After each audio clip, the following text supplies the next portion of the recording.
Hello guys, कैसे हैं। आशा करते हैं आप सब अच्छे होंगे। गाइज, हम लोग पढ़ रहे थे बिहार बोर्ड 12th क्लास का जो रेनबो पार्ट 2 है, इसका पोएम का चैप्टर नंबर 2 जिसका नाम है सॉन्ग ऑफ माई सेल्फ, ये हम लोग पढ़ रहे थे। Song of myself Walt Whitman के द्वारा लिखा गया है और वाल्ट व्हिटमैन साहब 1819 में जन्मे थे और 1892 में इनकी मृत्यु हो गई। और वाल्ट व्हिटमैन साहब को ही ध्यान रखिएगा, पीपल्स पोइट कहा गया है। ये क्वेश्चन कई बार पूछा गया है कि पीपल्स पोइट किसे कहा गया है, तो वाल्ट व्हिटमैन साहब को। और वाल्ट व्हिटमैन साहब अमेरिका में पैदा हुए थे। कहाँ पैदा हुए थे? अमेरिका में। और ये वो कवि हैं जो 12 साल के पहले ही, यहाँ से भी एक क्वेश्चन बनता है कि बिफोर 12 ईयर ही स्टार्टेड एज वर्किंग कारपेंटर। इन्होंने काम करना शुरू किया था कारपेंटर के रूप में 12 में जन्मदिन से पहले। साथ ही साथ इनका एक किताब है जिनका नाम है लीव्स ऑफ ग्रास। इनके बारे में कुछ इनका इतिहास है जिसकी वजह से इनका किताब फेमस है। कि इनका किताब का मैं आपको बता दूं, जो फर्स्ट वीडियो हमने पढ़ाया है, तो फर्स्ट लेक्चर का जो वीडियो का मैं यहाँ पे आई बटन में लिंक दे देता हूँ, आप लोग यहाँ से देख लीजिए। इसमें बता दिए हैं कि ये फर्स्ट, ये जो किताब है इसका लीव्स ऑफ ग्रास, इसके क्या कहानी है, तो हम इस पर अभी ज़्यादा चर्चा नहीं करेंगे। और ये 1855 ईस्वी में पब्लिश हुआ था लीव्स ऑफ ग्रास, ये ध्यान रखेंगे। उसके बाद अब हम लोग सीधा चलते हैं पोएम पे। पोएम पे चलेंगे तो देखिए पोएम क्या है। फर्स्ट वीडियो आप लोग देख लीजिएगा गाइस, तो बेसिक जानकारी वहीं से मिल जाएगी कवि के बारे में। तो पोएम का देखिए फर्स्ट लाइन क्या कहता है, I celebrate my self and Singh my self. इसका मतलब क्या हुआ, मैं खुद को इंजॉय करता हूँ, आनंदित करता हूँ, जश्न मनाता हूँ और खुद से गाता हूँ। एंड वाट आई एज्यूम, और जो भी मैं महसूस करता हूँ, एज्यूम करता हूँ मतलब अनुभव करता हूँ, यू शैल एज्यूम, आपको भी अनुभव करना चाहिए। तो कवि देखिए क्या कर रहे हैं I celebrate my self and Singh my self. कह रहा मैं खुद से अपना जश्न मनाता हूँ और खुद से गाता हूँ, और जैसा ही मैं अपने बारे में फील करता हूँ वैसा आपको भी करना चाहिए। क्यों करना चाहिए उसके बारे में देखिए क्या करें for every atom belonging to me as good belonging to you. कह रहा है जितने भी अणु मेरे शरीर में हैं, जो भी मुझ में हैं, वो सारे चीज़ आप में भी हैं। इसलिए जैसे मैं एंजॉय कर रहा हूँ, जैसे मैं अपने लिए गाता भी हूँ, अपने लिए जश्न भी मनाता हूँ, आपको भी सेम करना चाहिए। तो चलिए नेक्स्ट लाइन पे चलते हैं। नेक्स्ट लाइन देखिए कर रहा है I loaf and invite my soul. अब देखिए यहाँ पे लोफ का मतलब हुआ कि मैं मौज मस्ती करता हूँ, एंड इनवाइट माई सोल, और अपने आत्मा को आमंत्रित करता हूँ उस मौज मस्ती करने के लिए। I lean and loaf at my ease observing a spear of summer grass. कह रहे हैं, ध्यान दीजिए क्या करें मैं आराम करता हूँ और भटकता हूँ और देखता हूँ क्या, इस जो समर घास के जो शंकु है, स्पेयर मतलब सूंग होता है, उस सूंग को ऑब्जर्व करता हूँ, महसूस करता हूँ, देखता हूँ कि कैसा है वो।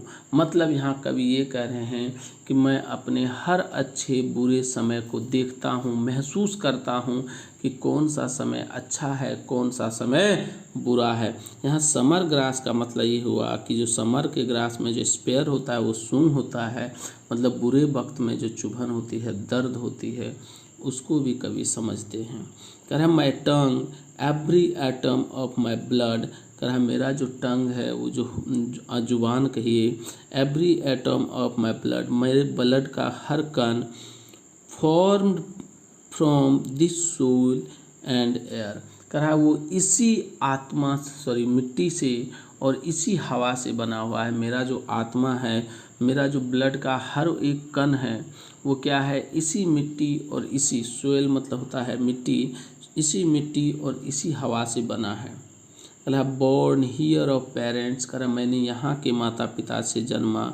Born here from parents the same, कह रहा उनके जो माता पिता थे वो भी सेम थे, मतलब मैं यहाँ के माता पिता से जन्मा, यहाँ के जो मेरे माता पिता थे उनके भी माता पिता यहीं से थे, उनके भी माता पिता यहीं से थे, मतलब हम सभी लोग इसी मिट्टी से हैं। कह रहा and their parents the same, और उनके भी पेरेंट्स सेम थे, सब यहीं से थे। कह रहा आई नाउ 37 ईयर्स ओल्ड, कह रहे हैं कवि मैं अभी 37 साल का हूँ। ये लाइन भी बहुत इम्पोर्टेंट है, पूछते हैं कि ये लाइन कहाँ से लिया गया है, तो ध्यान दीजिए।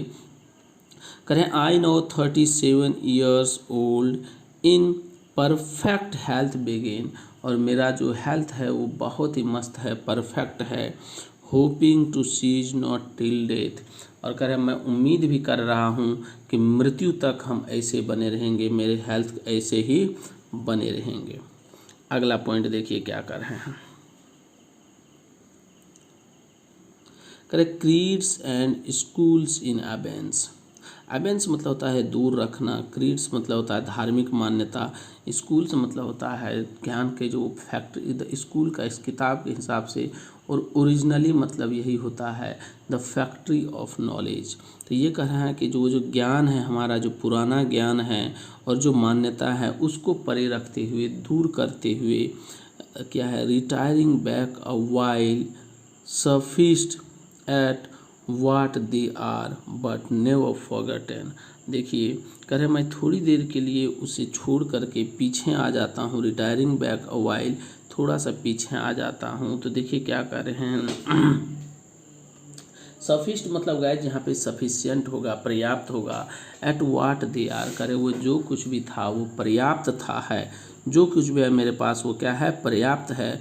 बट नेवर फॉरगॉटन, कर है लेकिन हमें नहीं भूलना चाहिए क्या, कि जो हम जो पीछे वाली जो चीज़ें हैं उसे नहीं भूलना चाहिए। आगे देखिएगा, आई हार्बोर फॉर गुड और बैड, मतलब यहाँ पे हार्बोर हो गया कि मैं अपने बुरे और अच्छे के लिए, सब के लिए जिम्मेदार हूँ। आई हार्बोर फॉर गुड और bad, I permit to speak at every hazard, करा मैं अपने आप को परमिट करता हूँ, आदेश देता हूँ कि हम किसी भी परिस्थिति में बोल सकते हैं, जो भी हमारा मन होगा हम कर सकते हैं। Nature without check the original energy, कहा नेचर जो है without check the original energy, बिना नेचर के वास्तव मतलब अपना जो नेचर है उसके हिसाब से मैं कर सकता हूँ। Without checking the original energy, बिना वास्तविक शक्ति को परखे हुए कि हकीकत में माहौल क्या है, एटमॉस्फेयर क्या है, हमें ये बात बोलनी चाहिए कि नहीं बोलनी चाहिए, ये बिना सोचे हुए कवि कह रहे हैं कि मैं कुछ भी बोल सकता हूँ, मुझे जो मन होगा, मुझे जो अच्छा लगेगा, जो बुरा लगेगा उसे मैं बोल सकता हूँ, और मुझे उस अच्छे और बुरे का जो परिणाम होगा उसके लिए मैं खुद जिम्मेदार हूँ, कोई किसी को मैं जिम्मेदार नहीं ठहराऊँगा। तो गाइज समझ में आया कि कवि ये कह रहे हैं, यहाँ से मैं पूरी लाइन की बता दूँ कि कवि ये कह रहे हैं कि जिस तरीके से मैं अपने आप को खुद से गा करके खुद से मौज मस्ती कर रहा हूँ, क्योंकि मेरा मानना है कि मेरे शरीर में जितने अणु हैं, जितने ब्लड के कण हैं वो आप में भी हैं, तो इसलिए आपको भी मेरे ही जैसे अपने आप में खुश रहना चाहिए, मस्त रहना चाहिए। कभी आगे कहते हैं कि मेरे जो माता पिता हैं वो भी इसी मिट्टी से है, उनके भी माता पिता इसी मिट्टी से हैं, उनके भी माता पिता इसी मिट्टी से, तो सब हम सब इसी मिट्टी से हैं। आगे कभी कहते हैं कि मैं 37 साल का हो चुका हूँ और मैं अभी भी मस्त हूँ, हेल्दी हूँ, और उम्मीद करता हूँ कि ऐसा ही रहूँगा। कभी हमें ये सिखाना चाह रहे हैं कि जो परिस्थिति है, अगर आपको लग रहा है कि ये सही है, ये गलत है, तो आप उसके साथ जाइए, सही के साथ। जो आपको लग रहा है उसके साथ जाइए, गलत के लग रहा है तो आप उसके खिलाफ जाइए। कभी कह रहा है हमें क्या होना चाहिए, खुद की किए हुए का जिम्मेदार भी होना चाहिए। कभी लास्ट लाइन में कहते हैं आई हार्बोर फॉर गुड और बैड, मैं अपने अच्छे और बुरे के लिए खुद जिम्मेदार हूँ। समझ रहे हैं, I permit to speak at every hazard, मैं सभी परिस्थिति में अपने आप को बोलने के लिए तैयार हूँ। Nature without check the original energy, बिना वास्तविक ऊर्जा को चेक के, बिना वास्तविक परिस्थिति को चेक किए हुए। तो गाइज कैसा लगा आज का ये वीडियो? अगर अच्छा लगा आपको क्लास तो please like share and subscribe अवश्य करें। ये है हमारा पता विजन इंग्लिश क्लासेस का, तो आप लोग एक बार देख लीजिए और नंबर नोट कर लीजिए। और गाइज हमारा जो क्लास चल रहा है अभी बिल्कुल लाइव क्लास भी फ्री चल रहा है, तो आप लाइव क्लास भी जुड़ सकते हैं यूट्यूब चैनल पे। और हम लाइव में भी आप लोगों को बिल्कुल फ्री पढ़ा रहे हैं, कोई चार्ज नहीं ले रहे हैं। तो guys bye bye, see you, take care, have a great day, enjoy the day.